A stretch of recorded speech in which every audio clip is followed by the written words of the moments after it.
Bismillahirrahmanirrahim. Assalamualaikum warahmatullahi wabarakatuh.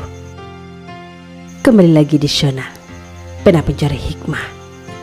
Kali ini kita akan bahas bunuh diri dan kisah seorang sahabat Nabi sang pembela Islam yang masuk neraka. Jangan lupa sukai video ini, komen dan berlangganan, serta bagikan video ini agar bermanfaat bagi semua.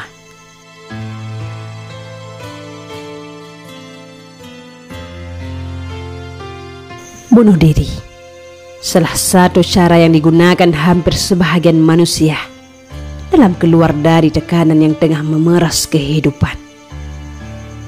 Entah karena masalah ekonomi, masalah percintaan, masalah penyakit yang tak kunjung sembuh, masalah kegagalan yang kunjung usai, dan sebab musabab lainnya.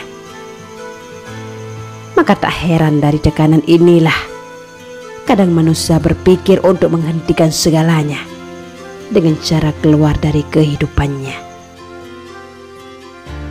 Sebenarnya, jikalau kita menelusuri penyebab mengapa seseorang lebih memilih untuk bunuh diri ketimbang harus memilih jalan lain, maka jawaban tepatnya ialah karena ketiadaan iman dan kepasrahan terhadap apa yang telah ditakdirkan. Atau bisa dikatakan dengan ketidakterimaan atas apa yang telah diberikan Allah atas hidupnya.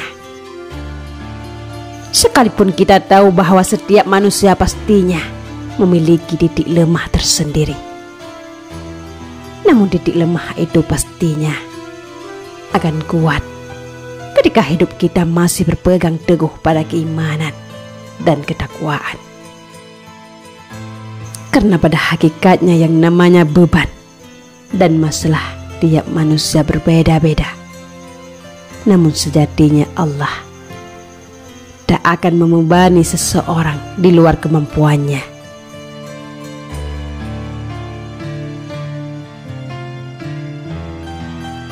Sebagaimana yang termaktub di dalam Al-Quran, yang artinya Allah tidak akan membebani seseorang melainkan sesuai dengan kesanggupannya.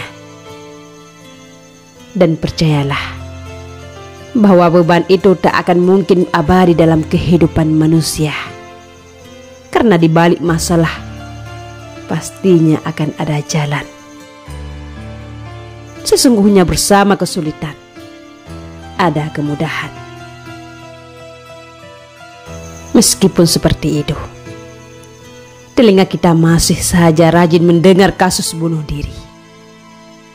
Terlebih tentang orang tua di luaran sana yang membunuh anak-anaknya perihal kemiskinan.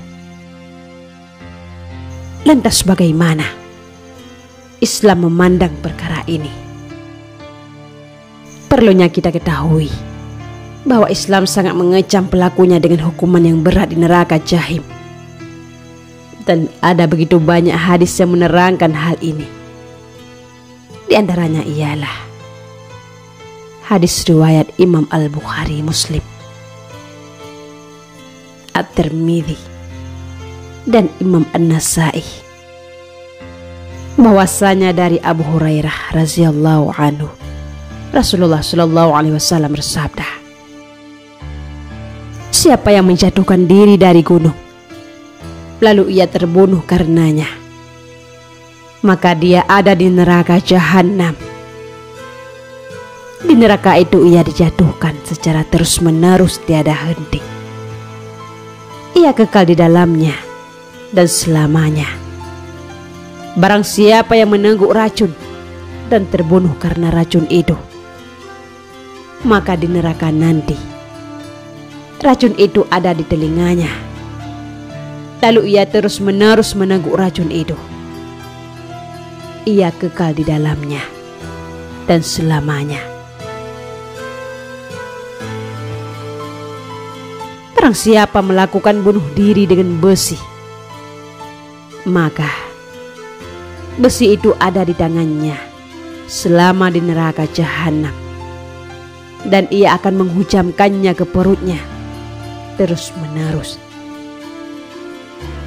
Ia kekal di dalamnya dan selamanya.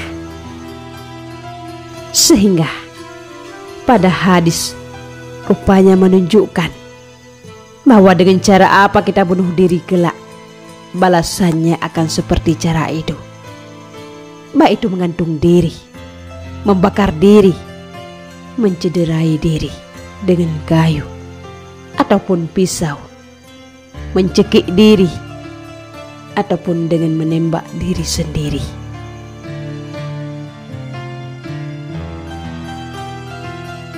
Tidak hanya itu, di dalam hadis dipertegas oleh hadis yang diriwayatkan di dalam hadis Al-Bukhari, Muslim, Abu Daud, An-Nasai, dan lainnya dari Kilabah radhiyallahu anhu.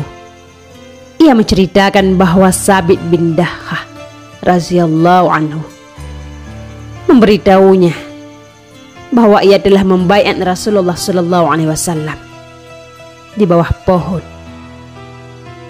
dan beliau bersabda, barang siapa atas nama agama selain Islam dengan sengaja dan berbohong, maka keadaannya seperti ucapannya. Dan barang siapa melakukan bunuh diri dengan suatu alat, maka dengan alat itu ia akan disiksa pada hari kiamat.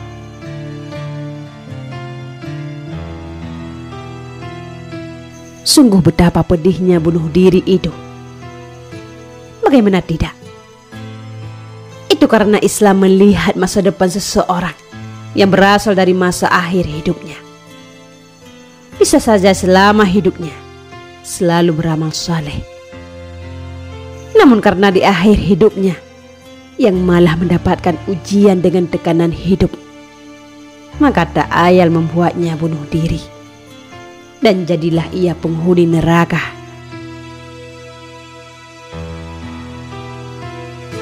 Seperti kisah seorang sahabat yang bernama Qudman. Rasulullah sallallahu alaihi wasallam berhadapan dengan kaum musyrikin. Kemudian mereka saling menyerang. Kemudian Rasulullah sallallahu alaihi wasallam bergabung kembali dengan bala tentaranya, dan musuhnya pun bergabung dengan bala tentara mereka.